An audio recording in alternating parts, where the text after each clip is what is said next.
Hey, you are watching Half Asian Tarot Queen. I am Lisa. Haven't been doing as many readings lately, but I'm doing one now, and we'll see what comes out. Things have been pretty climactic in my world, which is why I haven't really been doing very many readings. But, okay, so we'll see what comes out. All right, oh, wow. Right, so when I did the split, we got the World, and we got the Six of Wands. So this is all about overcoming some sort of difficult situation and coming out victorious. We got the Knight of Swords, the Nine of Cups, the Six of Pentacles.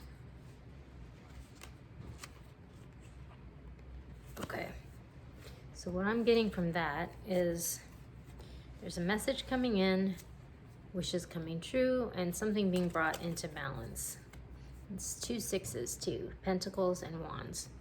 Then, when I look at this one, the World, so this is the end of the era of an era, beginning of a new era.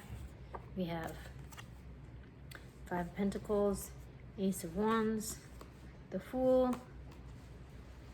the Knight of Cups, and we have the Two of Wands. And right after the Two of Wands, we have, oh my gosh, we have this whole pile. So it's like almost like there's two stories here, because we have lies and deception, we have heartbreak, and we have the Five of Swords. So like victory, but you know, with winners and losers. So, you know, whatever this deception is, it's been causing someone to lose sleep and causing heartbreak. Like, there's going to be some harsh truth that's going to bring this situation to an end, like pretty quickly. And then we have like going from like the situation of lack to this brand new passionate beginning, where this person is like almost like being unburdened, possibly by whatever this situation is, and then this offer of love and this turning point where they've got like the world in the palm of their hands, and it's like a turning point. So it's really interesting because it's almost like there's two stories. Like one person is going from rags to riches, or going from rags to lots of opportunities and love and passionate new start, and one person is going from like lies and deception to sort of like almost like the truth coming out and having to face the music. So that's interesting. Okay. All right. So I'm gonna go to the Mystical Shaman, see what we get there.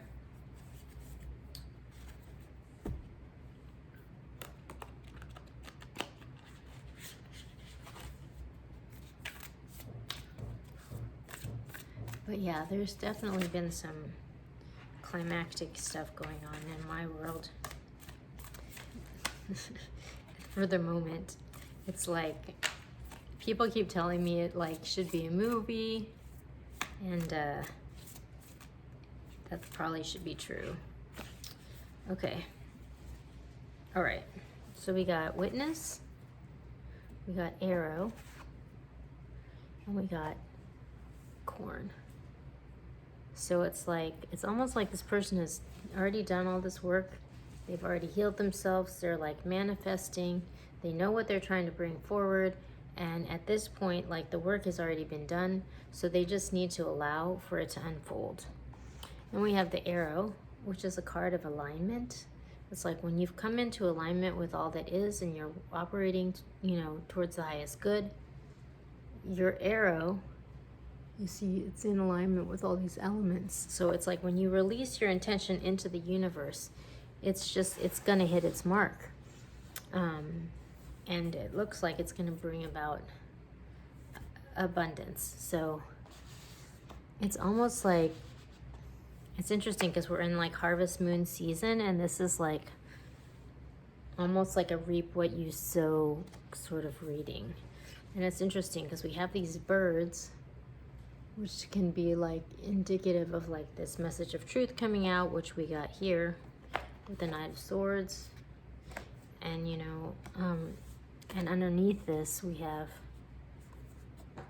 the Sorcerer. So this is it's like a distortion, or maybe like even like a family curse.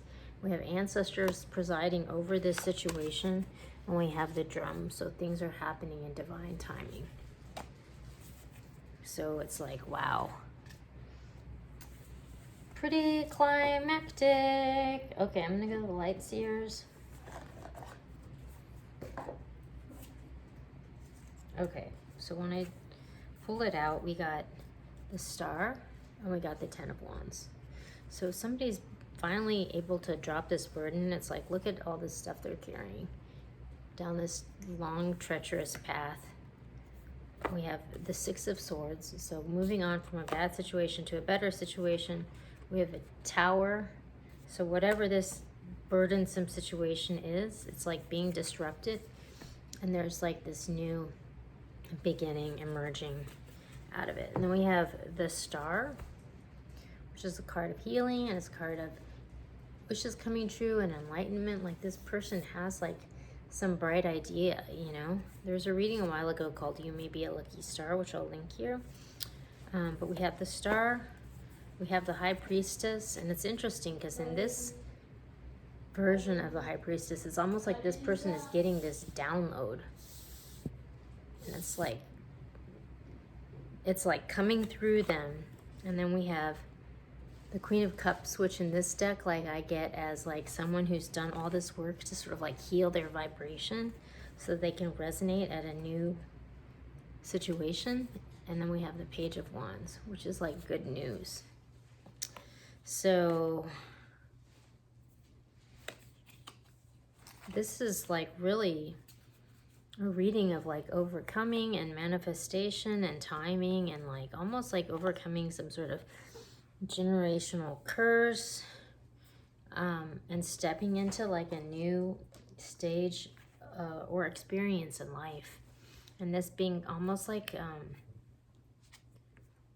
portal from one era to the next, where we've gone from like almost from being like downtrodden to like finally being recognized for your efforts and being able to put your burden down and being liberated to bring your gift into the world.